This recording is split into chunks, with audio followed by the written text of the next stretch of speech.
This is a great question, and this is something that has happened to me as well.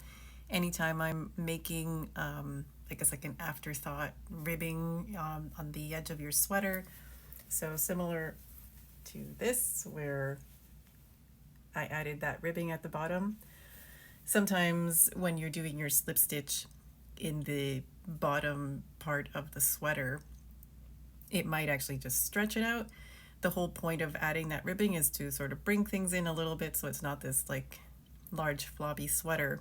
So what I've had to do in the past, depending on how many stitches you have on your sweater hem, it's either going to be slip stitching into the next one or two stitches, but I have actually had to slip stitch into the next maybe two or three or four stitches. So I will show you what that looks like on a different sweater that I'm actually working on right now. All right, so here is the sweater that I'm working on, and I'm just coming back to the hem of the sweater. So here's another thing to point out is make sure that you're not about to slip stitch back into that slip stitch that you started with when you started the next row, because you're essentially going to be increasing in a way, and then that just makes things even wider.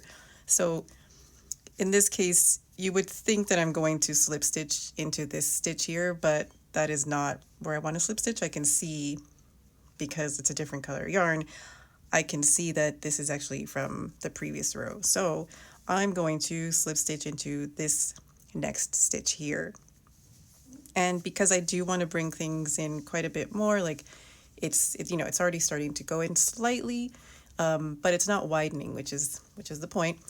I'm going to slip stitch into this next stitch here. But if I'm noticing that it's still not actually bringing things in, I will slip stitch into this next stitch. If things are a little bit too scrunched in, then maybe you want to take that back to one or two stitches that you're slip stitching.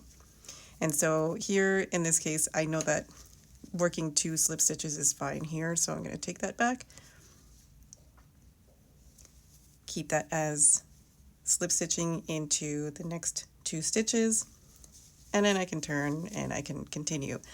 And then the other thing to be careful about is that you're not working your stitches into these slip stitches here, because then that will also add to your stitch count and will make things bigger than they should be.